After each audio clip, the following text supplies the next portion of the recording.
για την επίσκεψή του στην Ελλάδα και για το γεγονός ότι επέλεξε την Αθήνα, τον τόπο που γέννησε τη δημοκρατία, για το τελευταίο ταξίδι, έναν από τους τελευταίους σταθμούς πριν κλείσει την 8χρονη θητεία του ως πρόεδρος των Ηνωμένων Πολιτειών.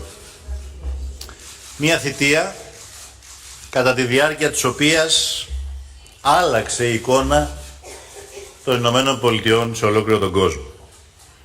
Ακόμα και στη δική μας χώρα, όπου στο πλαίσιο του ψυχρού πολέμου οι ελληνοαμερικανικές σχέσεις συσσόρευσαν ένα βαρύ ιστορικό φορτίο. Θεωρώ ότι ήταν ιστορική για τις σχέσεις των δύο χωρών η στιγμή που ο πρόεδρος Κλίντον, κατά την προηγούμενη επίσκεψη Αμερικανού Προέδρου στην Ελλάδα το 1999, αναγνώρισε τα λάθη των ΗΠΑ σε σχέση με τη δικτατορία στην Ελλάδα. Γιατί ο ελληνικός λαός δεν κουβαλά μόνο την αρχαία παράδοση της δημοκρατίας. Έχει χύσει αίμα, έχει δώσει αγώνες που φτάνουν ως τις μέρες μας για να υπερασπιστεί τις αξίες της δημοκρατίας και της ελευθερίας που είναι οι κοινές μας αξίες. Σήμερα λοιπόν η Ελλάδα υποδέχεται έναν Αμερικανό Πρόεδρο που καθ' όλη τη διάρκεια της θητείας του υπερασπίστηκε με σθένος τις αξίες αυτές, που αγωνίστηκε για τα δικαιώματα όλων των πολιτών ανεξάρτητα από το χρώμα, τη θρησκεία ή το σεξουαλικό προσανατολισμό, που εργάστηκε για την αντιμετώπιση των κλιματικών αλλαγών, που ενέταξε εκατομμύρια Αμερικανούς στο σύστημα ιατροφαρμακευτικής περίθαλψης, που συνέβαλε με όλες του τις δυνάμεις και όλη του την επιρροή για μια ανθρωπιστική λύση στην μεγάλη προσφυγική κρίση, τη μεγαλύτερη από τον Δεύτερο Παγκόσμιο Πόλεμο και μετά. Και επιτρέψτε μου να σημειώσω, γιατί το ζήτημα αυτό είναι εξαιρετικά σημαντικό για την Ελλάδα, έναν πρόεδρο που απέναντι στην οικονομική κρίση του 2008 οδήγησε την αμερικανική οικονομία σε έναν εντελώς διαφορετικό δρόμο από αυτόν που η Ευρώπη επέλεξε. 8 χρόνια μετά, τα αποτελέσματα είναι περισσότερο από ορατά. Η διεύρυνση της νομισματικής βάσης και η έμφαση στην τόνωση της απασχόλησης που επέλεξαν οι ΗΠΑ έχουν οδηγήσει σε σταθερούς ρυθμούς ανάπτυξης και σε εντυπωσιακή μείωση της ανεργίας. Ενώ από την άλλη μεριά, η επιμονή της ευρωπαϊκής ηγεσίας στην πολιτική της λιτότητας κρατάει τις ευρωπαϊκές οικονομίες εγκλωβισμένες στη στασιμότητα, προκαλώντας ανυπολόγιστα κοινωνικά και πολιτικά προβλήματα. Στο πλαίσιο αυτό είχα την ευκαιρία να συζητήσω με τον πρόεδρο Ομπάμα για τις οικονομικές προκλήσεις που αντιμετωπίζει η χώρα μας αλλά και ολόκληρη η Ευρώπη. Προκλήσεις που αν δεν αντιμετωπιστούν με συλλογικό, αποφασιστικό και αποτελεσματικό τρόπο, υπάρχει ο κίνδυνος να μας οδηγήσουν στην πολιτική και κοινωνική οπισθοδρόμηση. Συμφωνήσαμε λοιπόν ότι το να αποκτήσουν ξανά οι σύγχρονες κοινωνίες ελπίδα και προοπτική είναι η μόνη απάντηση απέναντι σε ένα ανερχόμενο ρεύμα σκεπτικισμού και εθνικής περιχαράκωσης που απειλεί τις σύγχρονες δημοκρατίες.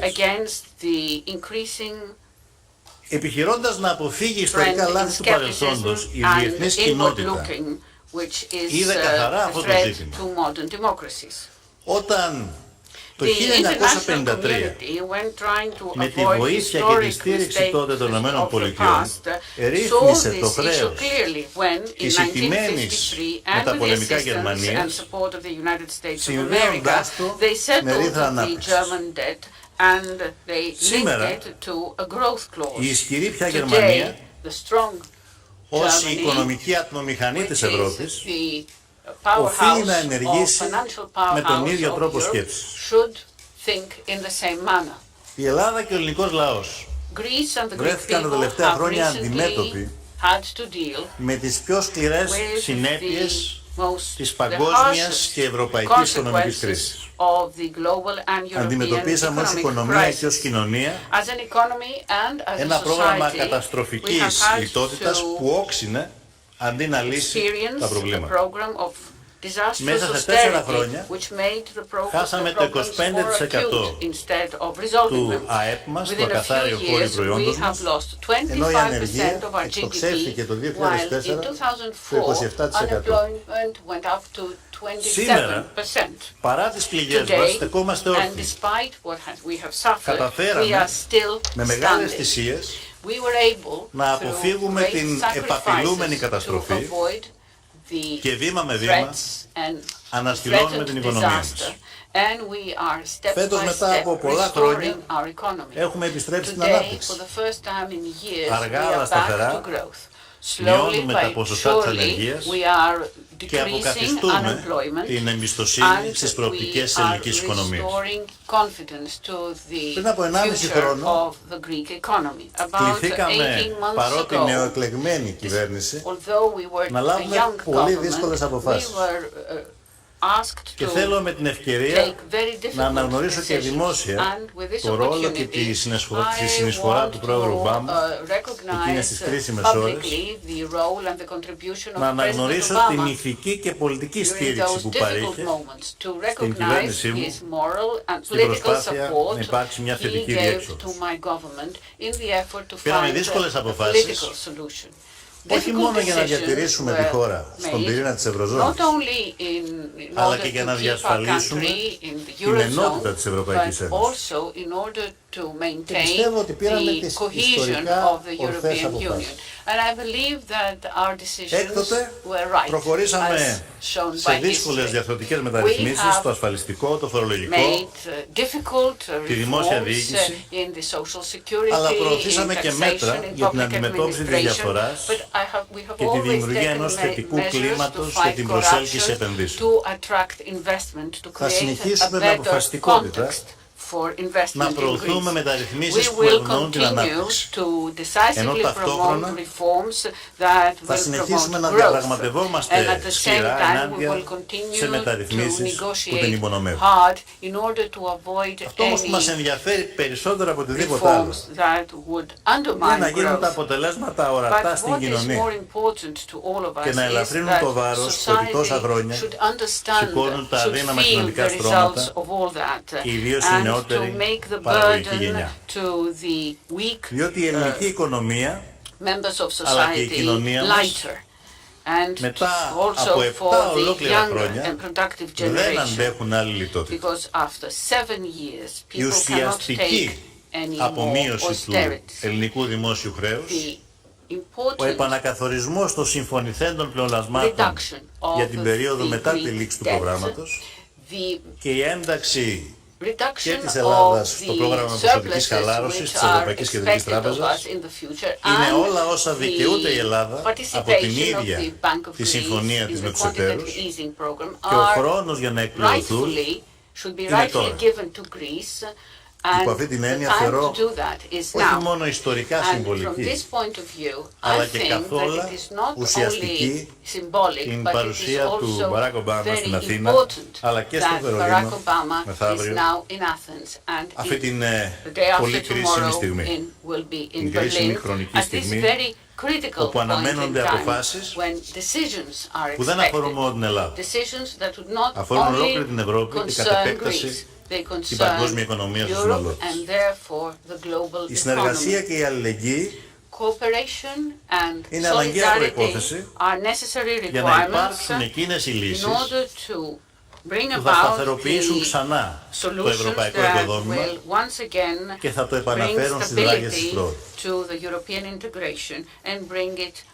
Στο πλαίσιο αυτό, σήμερα συζητήσαμε με τον πρόεδρο Ομπάμα μια σειρά από κρίσιμα θέματα.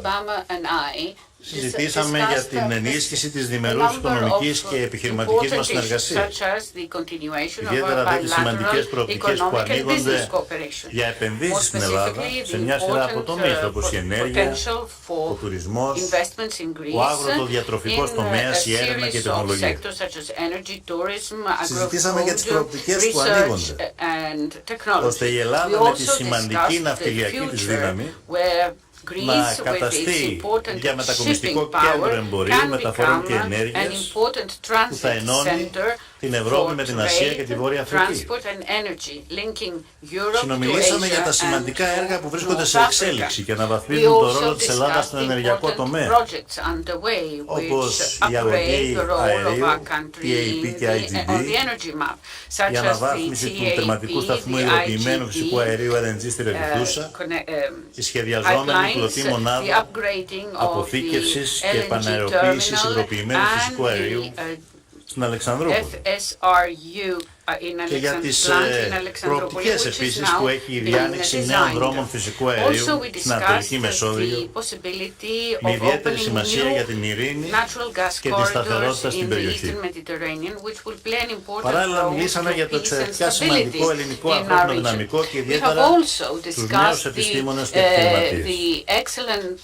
Τονίσαμε τις σημαντικές δυνατότητες που ανοίγονται για τη συνεργασία της αμερικανικής επιχειρηματικής κοινότητας και της ελληνοαμερικανικής κοινότητας στους τομείς της καινοτομίας, της ανάπτυξης νεοφυών επιχειρήσεων στην Ελλάδα.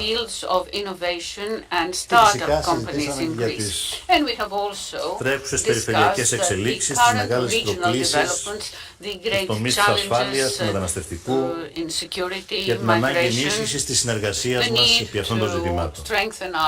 Συζητήσαμε για τον κρίσιμο ρόλο που διαδραματίζει η Ελλάδα ως πυλώνας ειρήνης και ασφάλειας σε μια περιοχή όπου η αποσταθεροποίηση εντείνεται.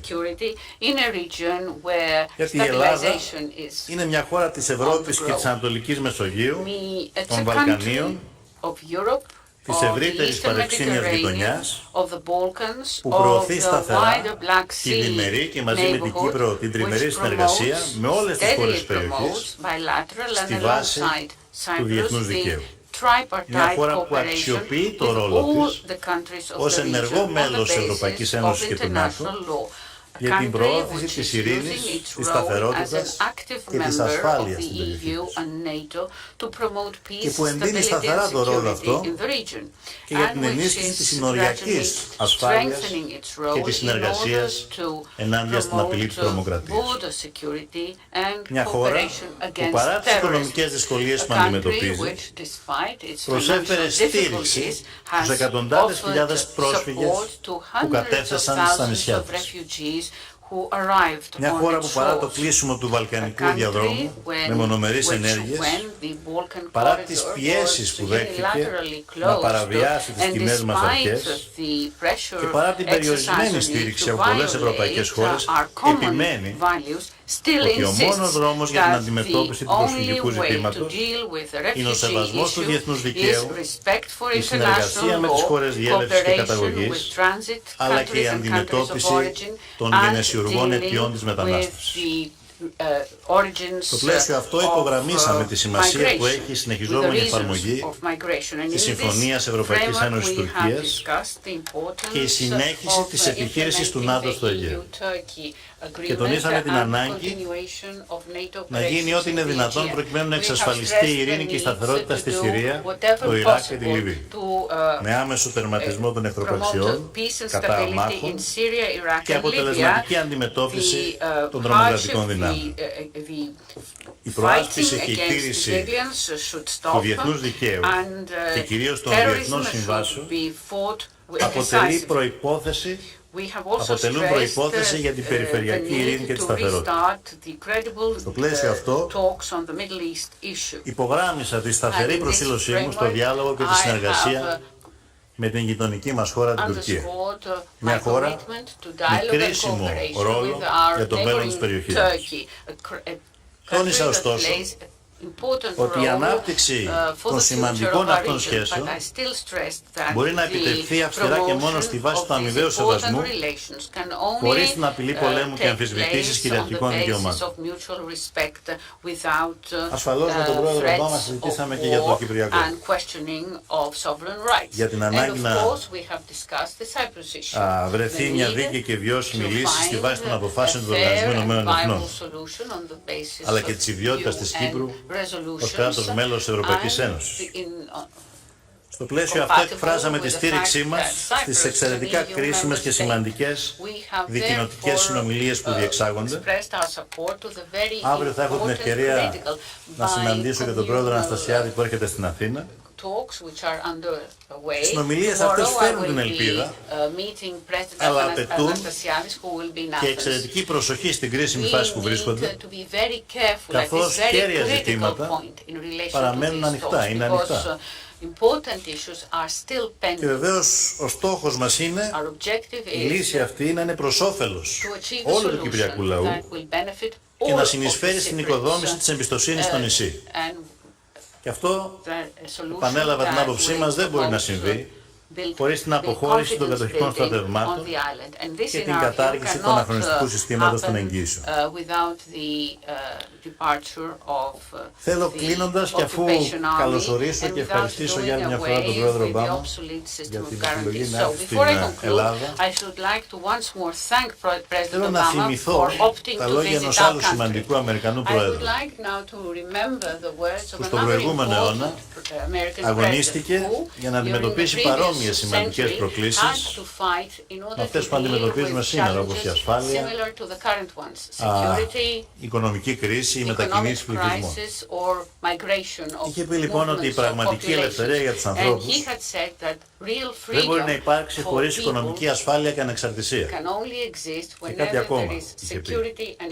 Η πείνα και η ανεργία είναι η πρώτη ύλη από την οποία γεννιούνται οι δικτατορίες. Τα λόγια του είναι εξαιρετικά επίκαιρα σήμερα. Και είμαι βέβαιος ότι οι λαοί μας, πιστεύοντας σε κοινές αρχές, θα αγωνιστούν με κάθε τρόπο, ώστε να αποτρέψουν κάθε πιθανό πισωγύρισμα στην ιστορία. Έχουμε χρέος να φύγουμε μπροστά και πιστεύω ότι θα τα καταφέρουμε.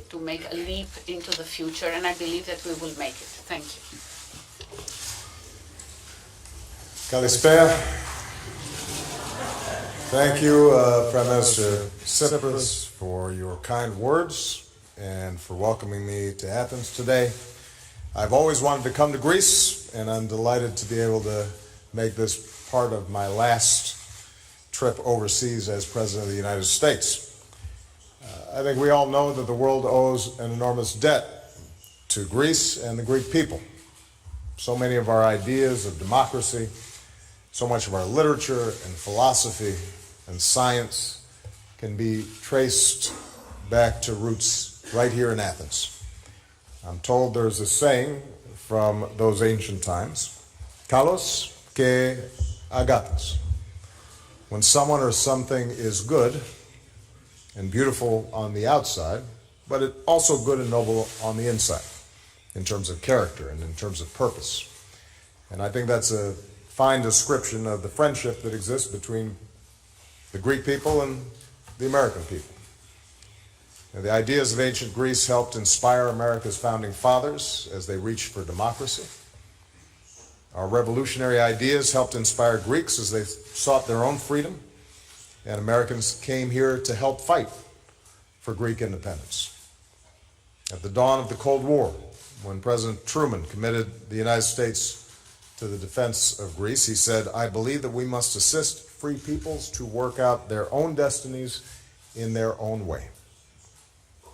To this day, the United States is profoundly grateful for our friendship and alliance with Greece, and I'm personally very grateful to my many friends in the Greek American community, sons and daughters of Ellinis, who have found success in every walk of American life.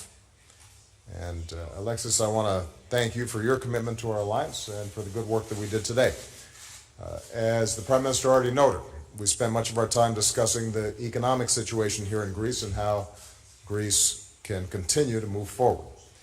I know this has been a painful and difficult time, especially for Greek workers and families, pensioners, and young people.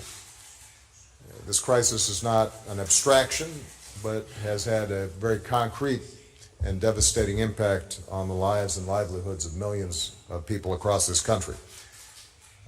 In our meeting, Alexis outlined next steps, including reforms to make Greece more attractive to investment and to prevent the kind of imbalances that led to the debt crisis in the first place. In other words, Greece, under his leadership, continues to do the hard work necessary to recover. At the same time, I've been clear from the beginning of this crisis that in order to make reforms sustainable, the Greek economy needs the space to return to growth and start creating jobs again. We cannot simply look to austerity as a strategy, and it is incredibly important that the Greek people see improvements in their daily lives so that they can carry with them the hope that their lives will get better. And in this context, as Greece continues reform, the IMF has said that debt relief is crucial. I will continue to urge creditors to take the steps needed to put Greece on a path towards a durable economic recovery, because it's in all of our interests that Greece succeeds. We all want the Greek people to prosper, to be able to provide a good life for their families and their children. That would be good for Greece, that would be good for the European Union, good for the United States, and ultimately good for the world. Beyond economic issues, we discussed the pressing security challenges that we face as NATO allies. I want to take this opportunity to commend Greece for being one of the 5 NATO allies that spends 2% of GDP on defense, a goal that we have consistently set, but not everybody has met. Greece has done this even during difficult economic times. If Greece can meet this NATO commitment, all our allies should be able to do so. We also discussed the need to continue sharing intelligence to help prevent terrorist attacks, the importance of keeping sanctions, including EU sanctions, in place until Russia's fully implemented the Minsk agreement along with Ukraine. As I did privately with Alexis, I want to thank the Greek people publicly for their humanitarian response to the crisis of so many migrants and refugees seeking safety in Europe. Greeks, especially on the islands, have shown extraordinary compassion, and they've rightly earned the admiration of the world. Again, Greeks have done so even as they faced their own great economic hardships, and that's a testament, I think, to their solidarity and commitment to treating people with kindness and fairness. Prime Minister Tsipras has made commitments to increase housing for unaccompanied children and to improve access to education for children who are migrants and refugees. And in these goals, it's an obligation of the United States to help, because this cannot be viewed just as a Greek problem. This is an international problem. And I reaffirmed my support to help in any ways that we can, including reaffirming America's support for the deal between the EU and Turkey that can manage arrivals in Europe in a way that is orderly and humane. Finally, as Alexis mentioned, we discussed Cyprus, where the prospects for a just, comprehensive, and lasting settlement are the best that they've been for some time.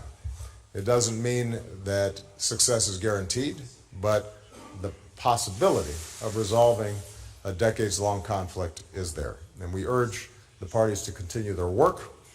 The interests of all Cypriots would be advanced with a bizonal, bicommunal federation.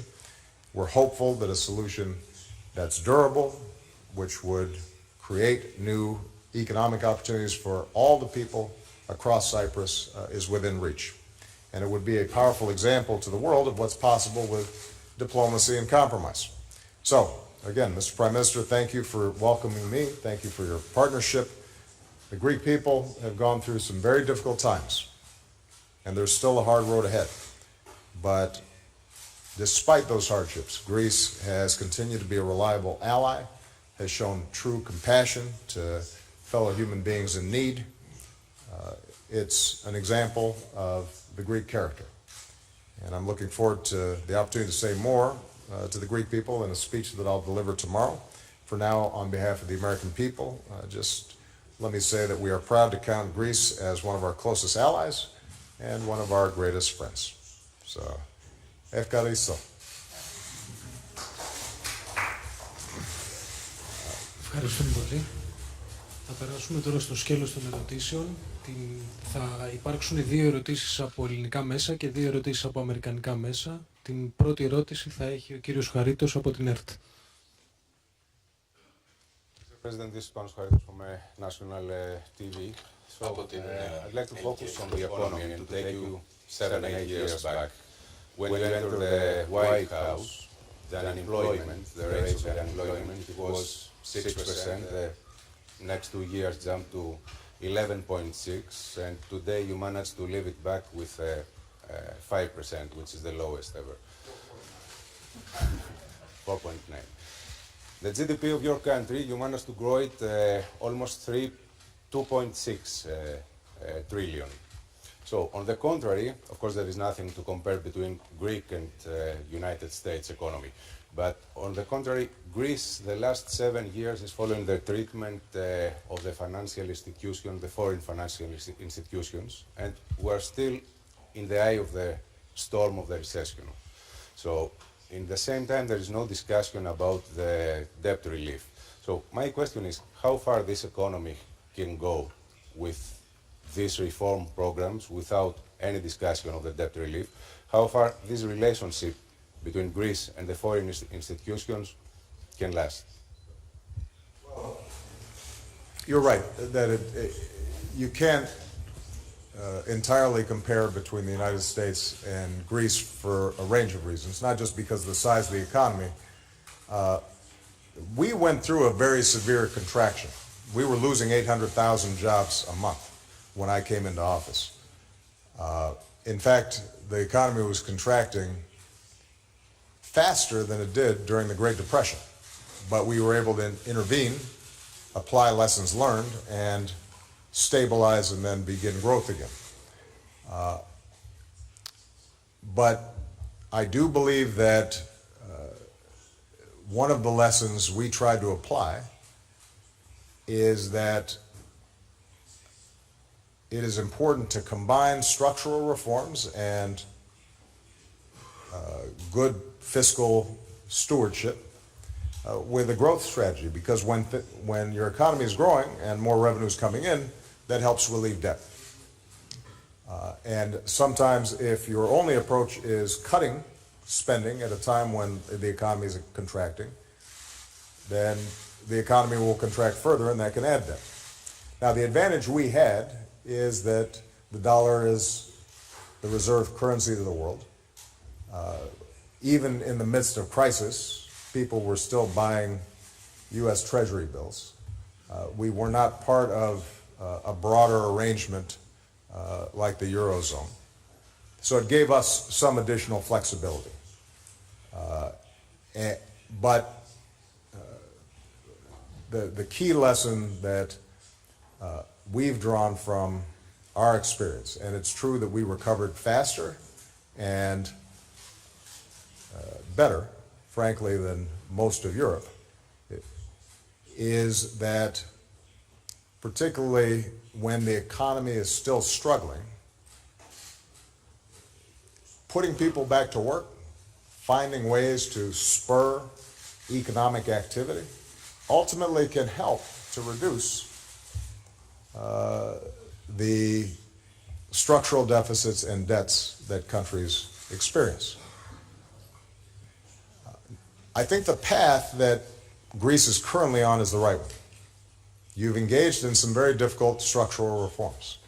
And I think the Greek people, although it is difficult and challenging, and the politics of it I know are not good, should appreciate the fact that in this global economy, the Greek economy was going to have to go through some structural reforms. We all do, all the time. The United States has to go through structural reforms in terms of improving our education system, or revamping our infrastructure, or looking at some regulations that weren't properly controlling excesses on Wall Street. So we initiated, or healthcare reform, we had to initiate a whole range of structural reforms.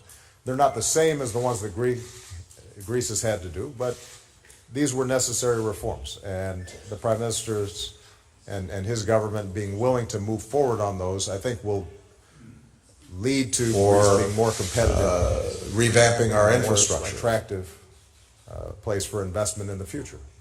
Look, the Greek people are entrepreneurial. There are enormous resources in this country. My hope is that more and more investors around the world see an opportunity to do business here in Greece. But even as you have those structural reforms, our argument has always been that when an economy contracted this fast, when unemployment is this high, that there also has to be a growth agenda to go with it. And it is very difficult to imagine the kind of growth strategy that's needed without some debt relief mechanism. Now, the politics of this are difficult in Europe. And I think in fairness to some of the governments up north that I know are not always popular here in Greece, it's important to recognize that they have their own politics, and their populations and their institutions often are resistant to some of these debt relief formulas. But I think that having seen Greece begin many of these difficult steps towards structural reform, having shown a commitment to change, with the Greek people having endured some significant hardships for many years now, there should be an opportunity, I think, for both sides to recognize that if we can come up with a durable solution as opposed to each year or every 6 months having a new negotiation, that could potentially be good for everyone. And now that the Greek economy is growing again, the timing may be right. The first question from the White House reporter will come from Jerome AFP. Jerome. Thank you, Mr. President. Yeah. A lot of people in Europe are still struggling to understand what happened on November 8 in the United States. Do you believe it's the exact same dynamic as Brexit, which happened 6 months before? And does it have to do with leaders struggling to read the mood of their country? Do you have the feeling that while in power, you underestimated anger or resentment or fear in America? And to you, Prime Minister Tsipras, President Obama has repeatedly said, including today, that Greece should get substantial debt relief. From your conversation with him today, are you hopeful that he might convince Chancellor Merkel to make a move in that regard later this week? No two countries are identical. And obviously there's a difference between a referendum on a very complex relationship between Great Britain and the rest of Europe and a presidential election in the United States. Presidential elections always turn on personalities, they turn on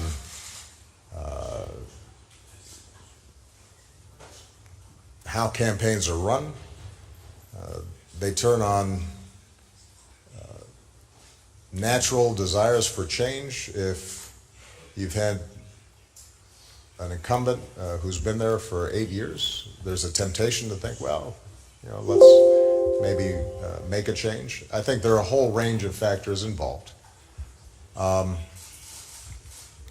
I do think that there is a common theme that we've seen in a lot of advanced economies and that we've seen around the world, although they manifest themselves in different ways. Globalization, combined with technology, combined with social media and constant information, have disrupted people's lives, sometimes in very concrete ways. A manufacturing plant closes and suddenly an entire town no longer has what was the primary source of employment, but also psychologically. People are less certain of their national identities or their place in the world. It starts looking different and disorienting. And there is no doubt that that has produced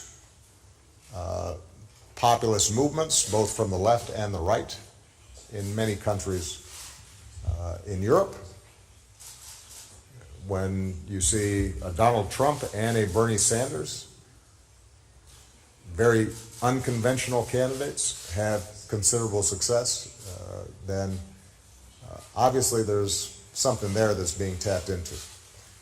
A suspicion of globalization, a desire to rein in its excesses, a suspicion of elites and governing institutions that people feel may not be responsive to their immediate needs. And that sometimes gets wrapped up in issues of ethnic identity or religious identity or cultural identity. And that can be a volatile mix.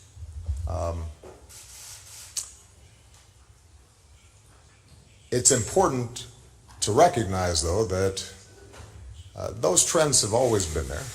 And it's the job, I think, of leaders to try to address people's real, legitimate concerns and channel them in the most constructive ways possible. Did I recognize that there was anger or frustration in the American population? Of course I did. First of all, we had to fight back from the worst recession since the Great Depression, and I can guarantee you if your housing values have crashed and you've lost most of your pension and you've lost your job, you're going to be pretty angry. And so we fought back and recovered, but that left, I think, fear and anxiety in a lot of people, a sense that the economy wasn't as certain as it could be, and maybe the game was rigged on Wall Street or by special interests in Washington or what have you. And that's been there. I was also aware of it because of the fact that you've seen some of the rhetoric among Republican elected officials and activists and media. Some of it pretty troubling and not necessarily connected to facts, but being used effectively to mobilize people. And obviously, President-elect Trump tapped into that particular strain within the Republican Party and then was able to broaden that enough and get enough votes to win the election. The lesson I draw, and I think people can draw a lot of lessons, but maybe one that cuts across countries, is we have to deal with issues like inequality. We have to deal with issues of economic dislocation. We have to deal with people's fears that their children won't do as well as they have. The more aggressively and effectively we deal with those issues, the less those fears may channel themselves into counterproductive approaches that pit people against each other. And frankly, that's been my agenda for the last 8 years. I think raising wages, investing in infrastructure, making sure that people have access to good educations that equip them for the jobs of the future.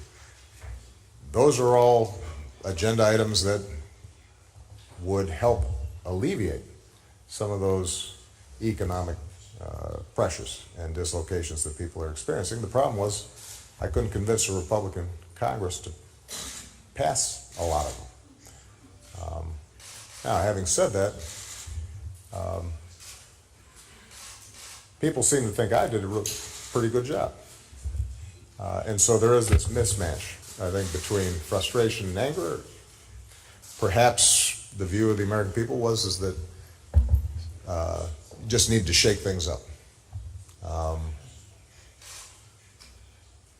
Time will now tell whether the prescriptions that are being offered, whether Brexit or with respect to the U.S. election, ends up actually satisfying those people who've been fearful or angry or concerned. And I think that's going to be an interesting test, because I think I can make a pretty strong argument that the policies we put forward were the right ones, that we've grown faster than just about any advanced economy. The country is indisputably better off, and those folks who voted for the president-elect are better off than they were when I came into office, for the most part. But we'll see whether those facts affect people's calculations in the next election.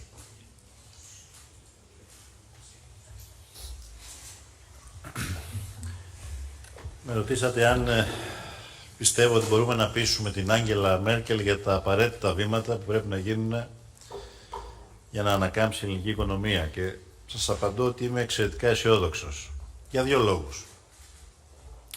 Ο πρώτος λόγος είναι ότι η Άγγελα Μέρκελ είναι μια Γερμανίδα πολιτικός, και οι Γερμανοί πολλές φορές επίμονα, ίσως και εκνευριστικά κάποιες φορές, επιμένουν στο ότι οι συμφωνίες πρέπει να τηρούνται. Και αυτό που αναμένεται να γίνει σε σχέση με την Ελλάδα είναι ότι είχε συμφωνηθεί τον προηγούμενο Αύγουστο, Ιούλιο, το προηγούμενο καλοκαίρι του 2015. Ότι μόλις η Ελλάδα αποδείξει την αποφασιστικότητά της να προχωρήσει σε γενναίες και δύσκολες μεταρρυθμίσεις, μόλις υλοποιήσει το πρώτο και δυσκολότερο review, την πρώτη και δυσκολότερη αξιολόγηση, τότε θα συζητηθούν και θα πάρθουν αποφάσεις, θα εφαρμοστούν μέτρα για την απομείωση του ελληνικού δημόσιου χρέους, προκειμένου η Ελλάδα να αποκτήσει ξανά πρόσβαση στις αγορές χρήματος, να αποκατασταθεί η εμπιστοσύνη και να επιστρέψει με ταχύτατους ρυθμούς η ανάπτυξη στην ελληνική οικονομία. Άρα λοιπόν ο πρώτος λόγος για τον οποίο είμαι αισιόδοξος στα πιστή είναι διότι, όπως το έλεγε και συχνά ο Γερμανός Υπουργός Οικονομικών, ο Wolfgang Schäuble, pacta sunt servanda. Αυτή είναι μια λατινική έκφραση, την οποία πολλές φορές υιοθετούμε και εμείς που έχουμε μάθει τα αρχαία ελληνικά και όχι τα λατινικά στα σχολεία μας.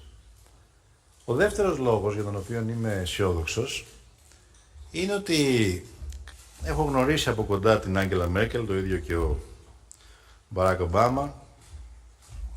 Ήμασταν στενά συνδεδεμένοι όλο το διάστημα της μεγάλης προσφυγικής κρίσης. Είχαμε μια πολύ καλή συνεργασία και έχω διαμορφώσει τη γνώμη ότι είναι μια πολιτικός με αίσθημα της ευθύνης απέναντι στην Ευρώπη και στο μέλλον της Ευρώπης. Και όχι μόνο με ευθύνη απέναντι στην Γερμανία ή στο εσωτερικό του κόμματός της. Και ακριβώς επειδή πιστεύω με τον ίδιο τρόπο άλλωστε αντιμετώπισα και την προσφυγική κρίση, με ένα βαθύ αίσθημα ευθύνης απέναντι στο μέλλον της Ευρώπης και η σταθερότητα της Ευρωπαϊκής Ένωσης. Πιστεύω λοιπόν ότι εξαιτίας αυτών των δύο σημαντικών λόγων θα πιστεί ότι πρέπει να γίνουν τα απαραίτητα εκείνα μέτρα που δεν επιβαρύνουν άλλωστε τους Γερμανούς φορολογούμενους, προκειμένου να υπάρξει μια θετική εξέλιξη, η Ελλάδα να μην αποτελεί μέρος του προβλήματος στην Ευρώπη, αλλά μέρος της λύσης. Μέρος της λύσης για τη σταθερότητα, την ασφάλεια, την επιστροφή στην ατζέντα της ανάπτυξης, αυτό αφορά όλη την Ευρώπη, και βεβαίως για την επίλυση του προσφυγικού προβλήματος που η Ελλάδα παίζει έναν καθοριστικό ρόλο.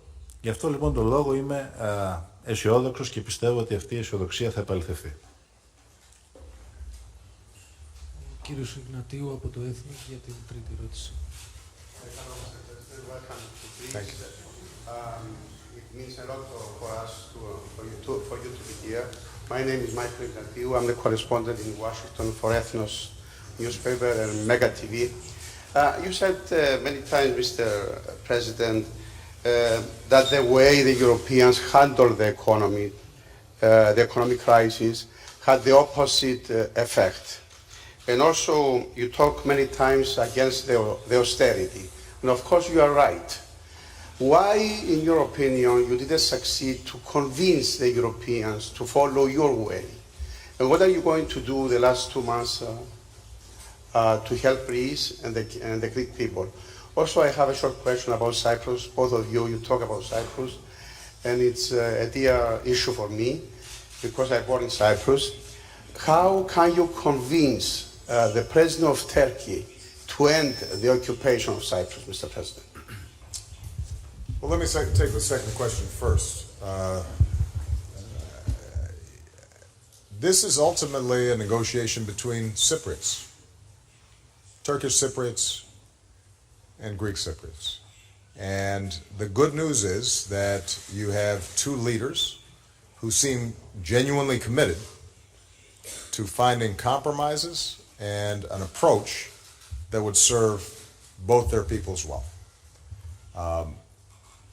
If, in fact, you can see a meeting of the minds between them, then the issue will be, can we make sure that all of us, the international community, Turkey, Greece, the United States, support that agreement in a way that can be ratified by both sides. And we've invested a lot of time. Vice President Biden's been actively involved in this.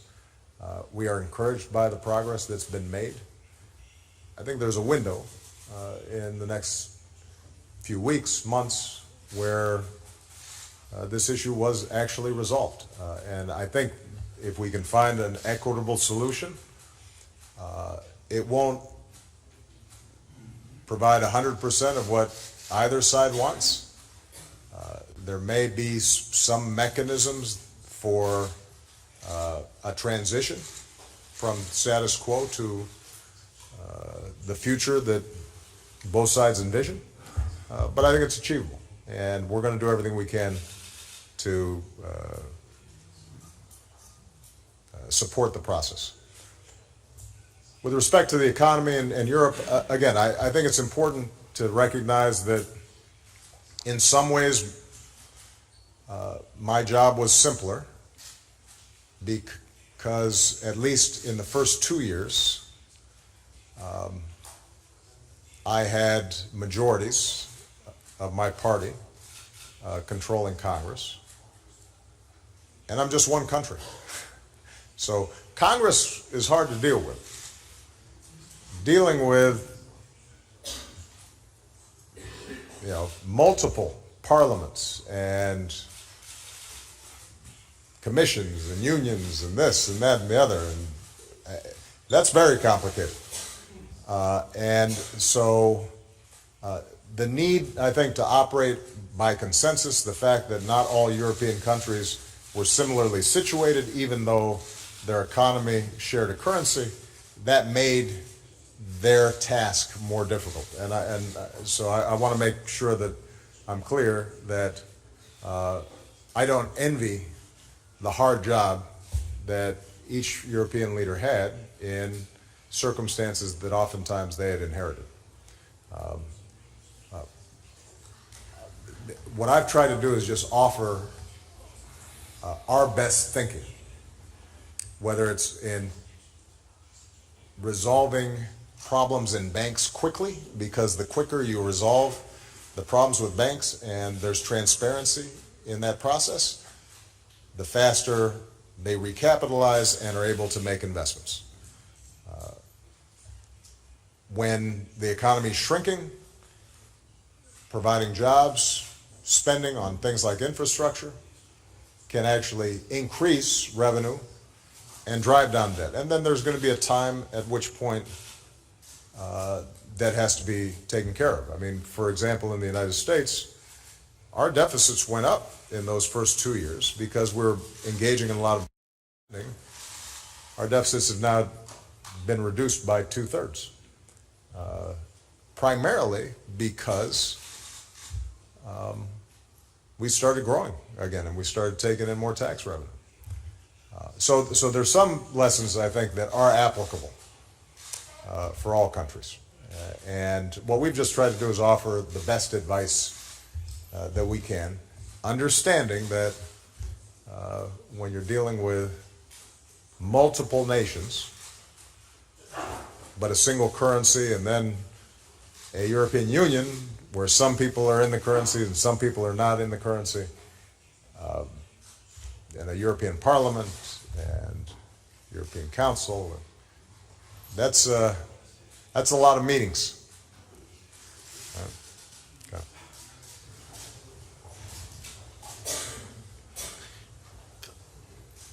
Θα συμφωνήσω απόλυτα με όσα είπε πριν ο πρόεδρος Ομπάμα σχέση με το ερώτημα που έχει να κάνει με το κυπριακό πρόβλημα. Δεν είναι ένα διμερές πρόβλημα. Δεν είναι ένα πρόβλημα ανάμεσα στην Ελλάδα και στην Τουρκία. Είναι ένα διεθνές πρόβλημα. Εδώ και 42 χρόνια, όσο είναι η ηλικία μου, και είναι πρόβλημα παράνομης εισβολής και κατοχής του βόρειου τμήματος της Κύπρου. Δίνουμε όλες μας τις δυνάμεις, υποστηρίζοντας, ενθαρρύνοντας και τις δύο πλευρές, προκειμένου να καταφέρουν να φτάσουν σε μια συμφωνία δίκαιη και βιώσιμη. Η πρώτη μου επίσκεψη στην Κύπρο ως Πρωθυπουργός, στην πρώτη μου επίσκεψη ως Πρωθυπουργός, φρόντισα να συναντήσω, εκτός από την ηγεσία της Κυπριακής Δημοκρατίας, και μη κυβερνητικές οργανώσεις, εκπροσώπους της τουρκοκυπριακής κοινότητας, διότι, και νομίζω ήταν η πρώτη φορά που συνέβη αυτό, Έλληνας Πρωθυπουργός να συναντά, διότι εμάς μας ενδιαφέρει ο κυπριακός λαός στο σύνολό του να ζήσει σε μια επανενωμένη Κύπρο, ελεύθερος, σε ένα σύστημα με δημοκρατία, ελευθερία, και η Κύπρος η επανενωμένη να είναι μέλος της Ευρωπαϊκής Ένωσης. Θέλω λοιπόν να ξεκαθαρίσω ότι σε ό,τι αφορά την Ελλάδα ενθαρρύνουμε την προοπτική λύσης. Στεκόμαστε δίπλα στον πρόεδρο Αναστασιάδη που το επιχειρεί με όλες του τις δυνάμεις και ταυτόχρονα δηλώνουμε έτοιμοι να συζητήσουμε με την Τουρκία μονάχα το σκέλος εκείνο που μας αφορά. Το οποίο είναι οι εγγυήσεις, διότι από το 1959-1960 αυτό το αναχρονιστικό μοντέλο των εγγυήσεων αφορά και την Ελλάδα. Όμως η Ελλάδα δεν είναι μια χώρα που κατέλαβε ή κατέχει παράνομα την Κύπρο. Και θεωρώ ότι δίκαιη και βιώσιμη λύση σημαίνει λύση χωρίς την μόνιμη παρουσία τουρκικών στρατευμάτων στο νησί, και ταυτόχρονα θεωρώ ότι η καλύτερη εγγύηση για την ασφάλεια του κυπριακού λαού είναι η ίδια η συμφωνία, η ίδια η προοπτική βιώσιμης και δίκαιης συμφωνίας που θα δώσει μια άλλη δυναμική. Και αν αυτό συμβεί, πιστεύω ότι θα βρισκόμαστε σε μια τελείως διαφορετική φάση, όχι μόνο για την Κύπρο, αλλά και για τις ανατολικές σχέσεις, για την ευρύτερη περιοχή. Με αυτές τις σκέψεις προχωράμε και πιστεύουμε ότι πράγματι ο πρόεδρος Ερντογάν παίζει ένα σημαντικό ρόλο, αλλά δεν είναι η δική μου η ευθύνη να τον πείσω, κύριε Γνατίου.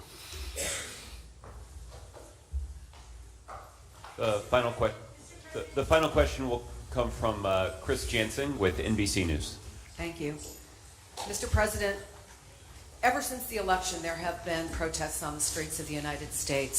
And earlier this year, Matt Lauer asked you if you believed you helped create the environment for Donald Trump to run. And you answered, talk to me if he wins about how responsible I feel about it. I wonder, do you feel any responsibility for the election of Donald Trump? And in the broader context, when you see his election, when you look at politicians like Theresa May, Marie Le Pen, do you believe that it is either a movement away from or an outright rejection of your worldview? And Mr. Prime Minister, you've also talked about your concerns about the rise of the extreme right in general, and about Donald Trump in particular. You said, I hope we will not face this evil. Do you believe Donald Trump or his ideas are still evil? And if so, do you believe your comments and the comments of other European leaders will make it more difficult for you to work with him? Thank you. Well, first of all, I think it's fair to say that I was surprised by the election results, and I've said so.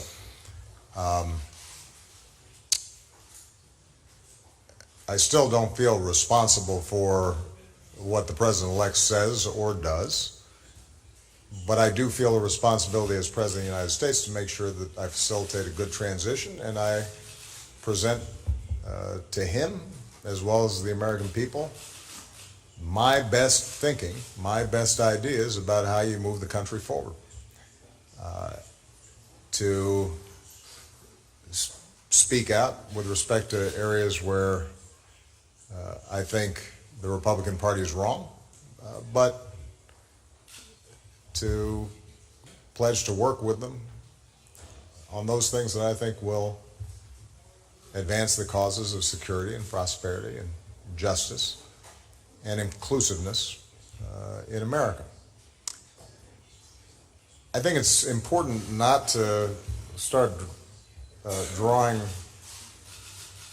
parallels, for example, between Theresa May, a fairly traditional conservative politician who's now prime minister, and Le Pen in France. Those aren't the same.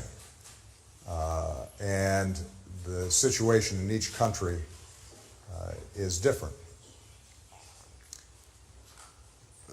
I do think, as I said before, that history doesn't move in a straight line. It zigs and zags and sometimes goes forward, sometimes moves back, sideways. I think at times of significant stress, people are going to be looking for something, and they don't always know exactly what it is that they're looking for, and they may opt for change, even if they're not entirely confident what that change will bring.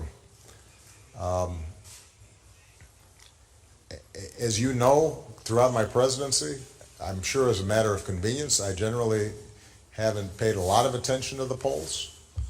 But since your question is directly related to the notion of a rejection of my worldview, last I checked,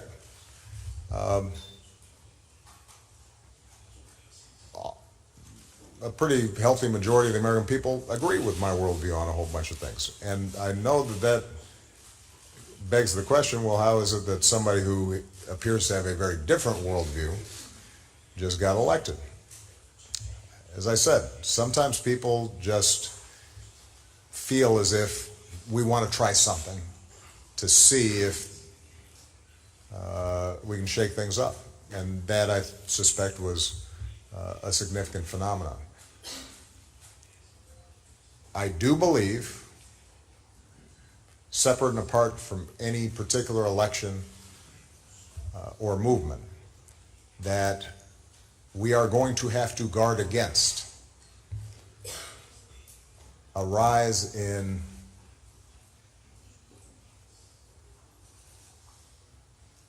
a crude sort of nationalism or ethnic identity or tribalism that is built around an us and a them. And I will never apologize for saying that the future of humanity and the future of the world is going to be defined by what we have in common, as opposed to those things that separate us and ultimately lead us into conflict. Take Europe.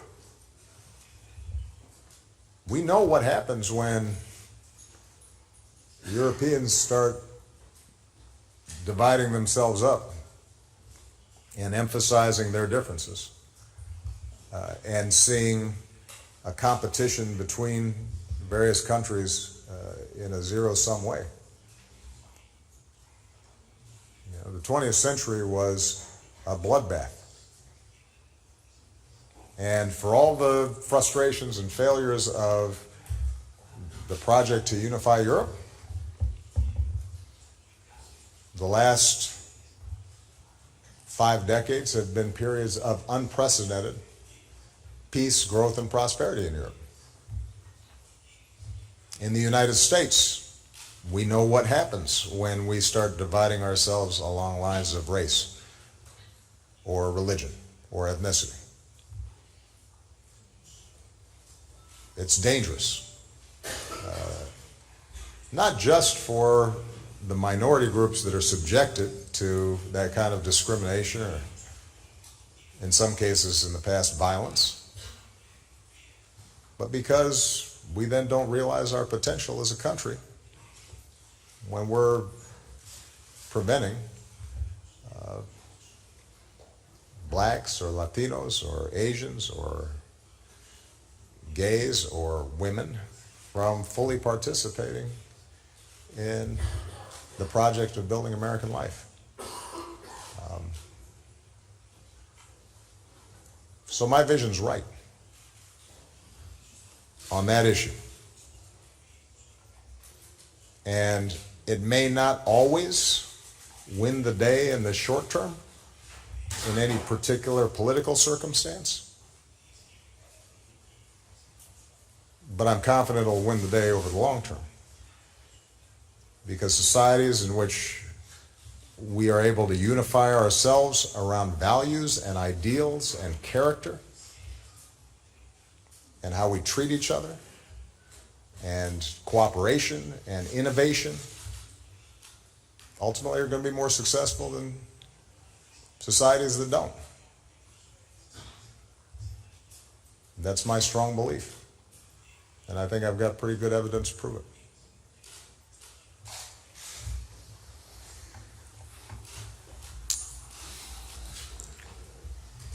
Για να σας είμαι ειλικρινής, από τον Ντόναλντ Τραμπ γνωρίζω λίγα πράγματα. Γνώριζα το προηγούμενο διάστημα την επιθετικότητα και τον κεντρικό τρόπο που διάλεξε για να υπερασπιστεί κάποιες μη συμβατικές απόψεις κατά τη διάρκεια της προεκλογικής περίοδου. Κάποιοι μου είχαν πει ότι έπρεπε να είχα διαβάσει το βιβλίο του πριν πάω να διαπραγματευτώ στις Βρυξέλλες, το Art of the Deal. Δεν το έκανα, αλλά νομίζω ότι δεν έκρινα αυτό το αποτέλεσμα. Ωστόσο, πρέπει να σας επισημάνω ότι είναι άλλο πράγμα τι ξέραμε για τον Ντόναλντ Τραμπ κατά τη διάρκεια που διεκδικούσε το χρήσμα στους Ρεπουμπλικανούς, άλλο πράγμα κατά τη διάρκεια της προεκλογικής περίοδου και άλλο πράγμα αυτό που περιμένουμε να δούμε τώρα ως εκλεγμένος νεοεκλεγής πρόεδρος και φυσικά ακόμα περισσότερο ως ασκών τα καθήκοντα της διακυβέρνησης μιας χώρας που παίζει καθοριστικό ρόλο στην παγκόσμια σφαίρα. Γι' αυτό λοιπόν και εγώ δεν έσπευσα, σε αντίθεση με κάποιους ομολόγους μου στην Ευρώπη, να επαναλάβω στοιχεία της κριτικής που προεκλογικά πολλοί ασκήσαμε απέναντι στον Ντόναλντ Τραμπ.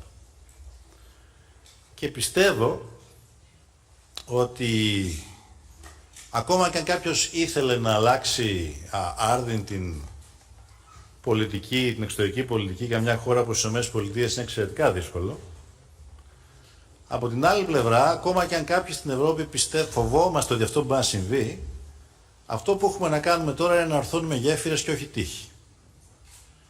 Διότι είμαστε λαοί που πορευόμαστε με κοινές αξίες και που έχουμε πολλά να κερδίσουμε από την συνεργασία, την προώθηση αυτής της συνεργασίας για να αντιμετωπίσουμε μεγάλες παγκόσμιες προκλήσεις. Πιστεύω λοιπόν ότι το επόμενο διάστημα δεν θα αλλάξουν πολλά πράγματα στη σχέση της Ευρωπαϊκής Ένωσης και της Ελλάδας με τις ΗΠΑ. Γιατί αυτές είναι σχέσεις οι οποίες έχουν σφυριλατηθεί κάτω από πολύ δύσκολες συνθήκες και έχουν σφυριλατηθεί πάνω στις κοινές αξίες που πρεσβεύουν οι λαοί μας.